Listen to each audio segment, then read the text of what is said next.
Welcome to the Colorful Clipboard, where we discuss the building blocks of making dough in childcare. I'm Kate. And I'm Carrie.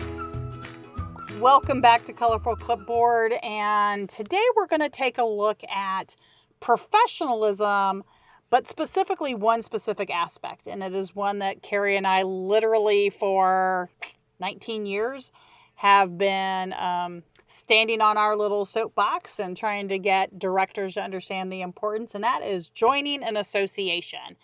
So, Carrie, give me an example of what I mean as far as associations and maybe even why you might join. I'll go with the one that you and I were on the board together on, which was the Austin Association for the Education of Young Children, which was a regional version of the National Association for the Education of Young Children, which people typically call NACCE.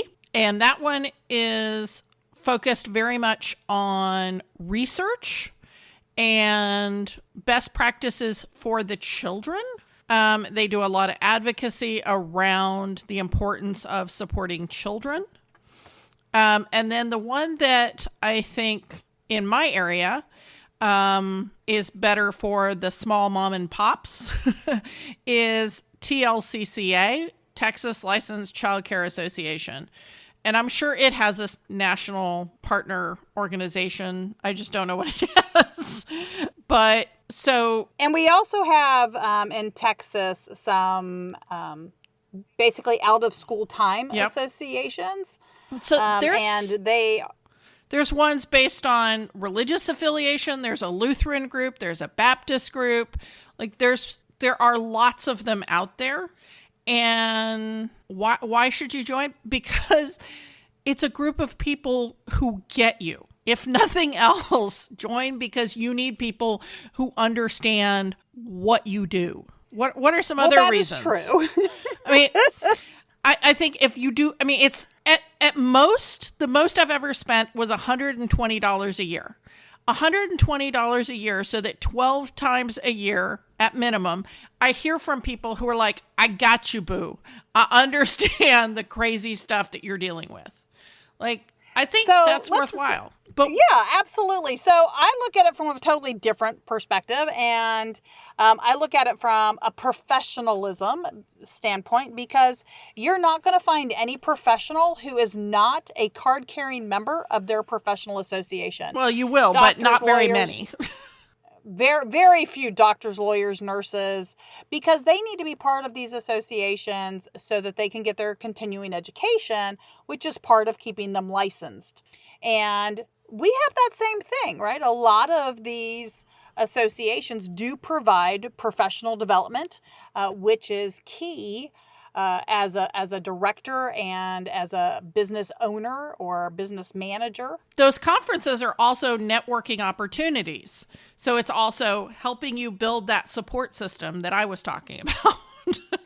Well, so let's talk about networking. So that's a great point of view. So when we talk about networking, especially if you're an owner or a manager, sometimes people think about networking as you're going to network to get your next job. And if you're an owner or manager, you may not be thinking you need to be looking for your next job. But I will tell you, absolutely dig your well before you're thirsty. It's one of my favorite books. No, I do not remember who wrote it. But the more contacts you have in your industry across the country, the better prepared you are. I am a military spouse. We have All Texas director has been based out of Oklahoma before. So,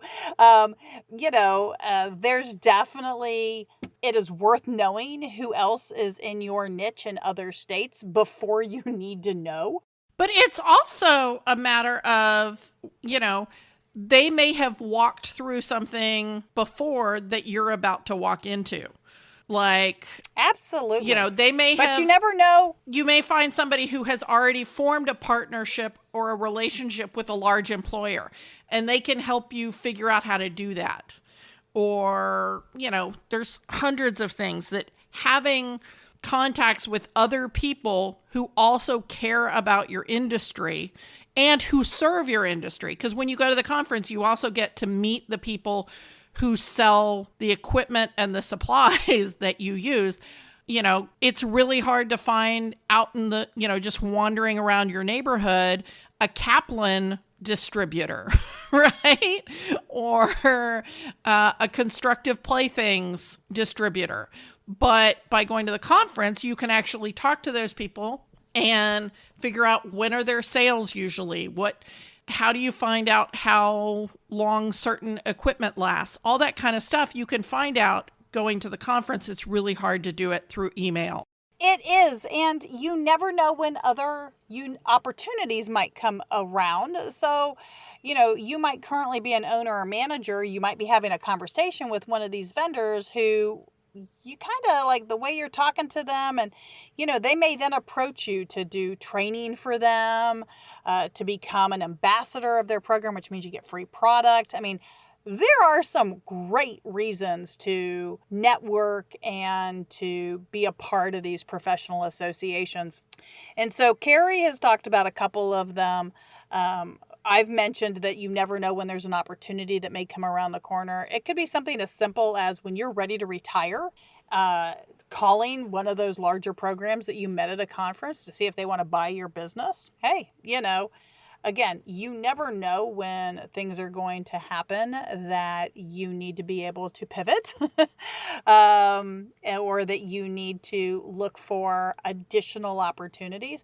I don't know too many programs who aren't going to look at a way to save some money. So if you get to become a representative or an ambassador or even an affiliate of a program, that absolutely works. Yeah, I think there are lots of reasons to join a membership. It's not very expensive, even if all you get is a group of people. But you also get a chance to do advocacy. You get a chance to maybe get some discounts on things, and you get to go to conferences.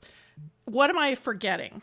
Well, I think the big one, and of course we know this could easily take up the next 15 or 16 minutes, is only because you had mentioned that this is up, right? So don't we have like National Support the Mail Letter Day or something? What day is coming up? Today is Thank a Letter Carrier Day, because the letter carrier is going to bring you your fun things from your association.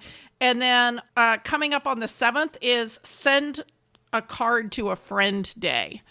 For some reason, this week is just all about the mailman or the letter carrier, the mail woman. So I want to talk about using mail and why joining some of these associations is really important.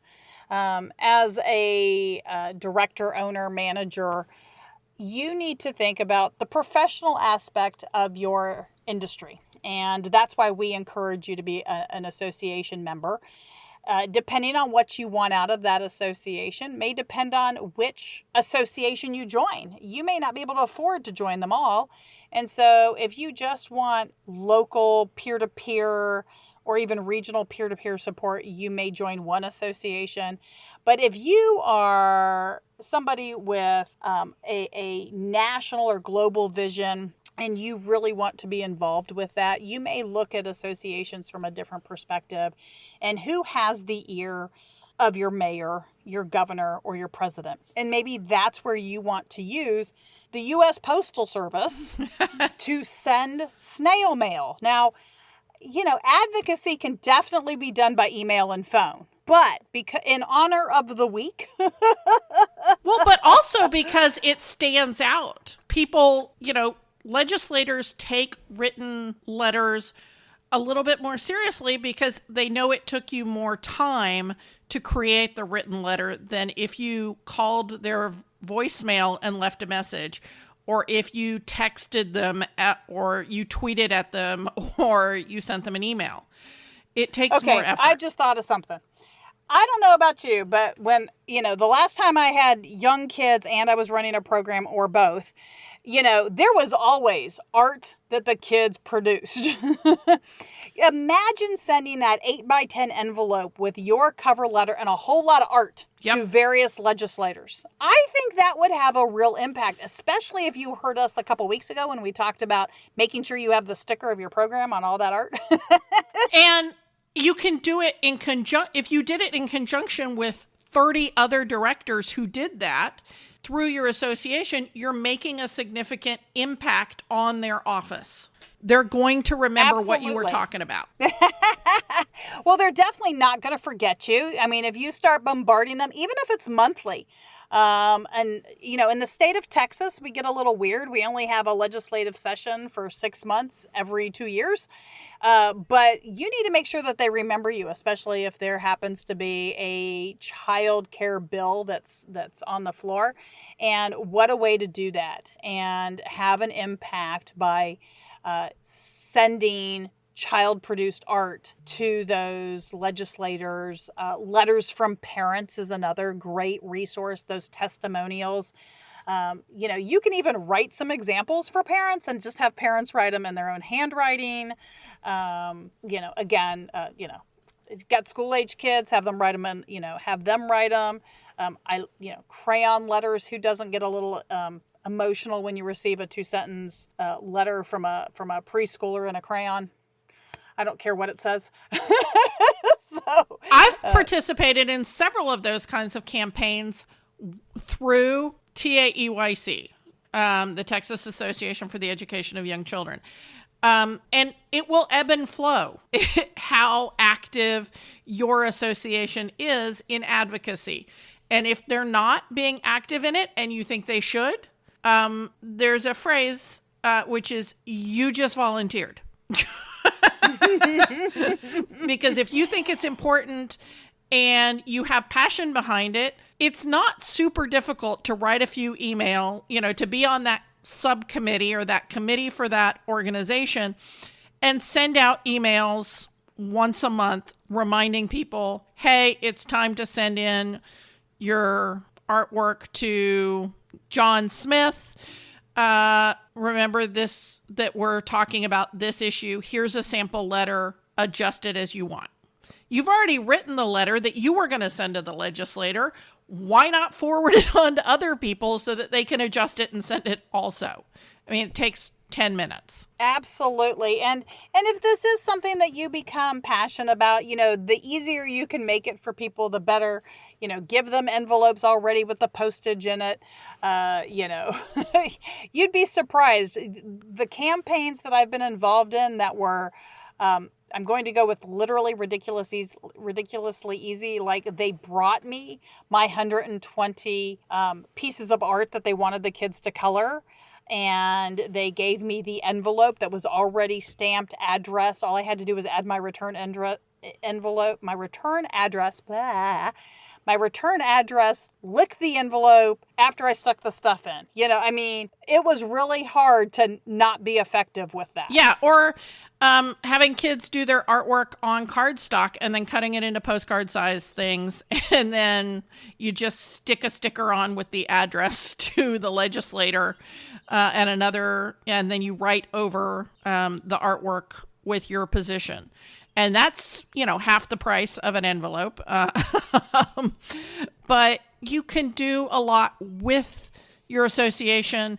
One pebble maybe doesn't do a whole lot, but one pebble thrown onto other pebbles can create an avalanche and can make a significant difference. Absolutely. So if you are one of our directors, you've read and participated and took the class, you understand the importance of professionalism. And professionalism and advocacy is more than wearing a shirt with your logo, looking presentable. It's definitely more than that. And depending on how old you are, depending on where you see yourself career-wise, again, you never know what opportunities are going to come out of joining an association.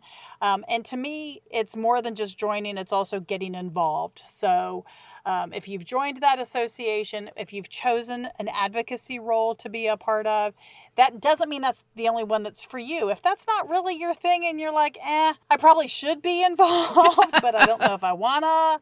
But I like to throw parties. Okay, so, if you really like to throw parties, you can get prepared for National Wine Day, and which I think is in a couple of weeks. Yeah, it's and on the 18th. You can have some happy hours. I mean, okay, so we are in the middle of a pandemic, and so if you've listened to this, later, and we're not quite there, that doesn't mean you can't still do this. And that is the virtual happy hour. Every association needs those coffee hours, those happy hours. Directors need to see other people are still around. Yep. That are over the age of 5. Absolutely. So look around, Google, your state and Google Childcare Association, or if you are a faith-based organization, Google it with, the name of your faith. That was kind of awkward. Well, but, there is an association for Jewish childcare programs, so you can Google it. I don't know all of them.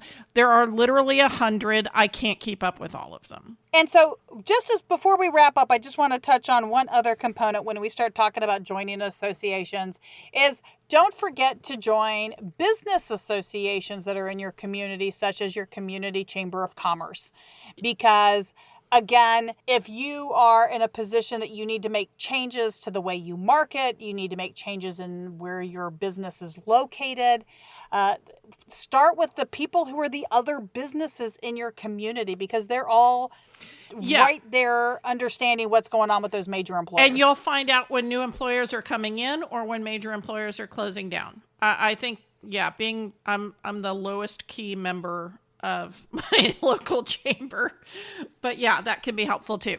So I think we've given you guys some thoughts. Hopefully you'll go out and find an association to dip your toe into, and then see if it's the right one for you. If not, join a different one next year. It's not an irreversible decision. Thank you for listening to Colorful Clipboards. Connect with us on social media at Colorful Clipboard, or send us an email to hello@colorfulclipboards. Send us your voicemail with your own questions and stories. If you want to keep learning with us, visit Texas Director, where we continue to have seminars, licensing, programs, and more. This show has been made by me, Carrie Casey, and Kate Young, with assistance from Hallie Casey and Marie Young. If you learned something today, share the show.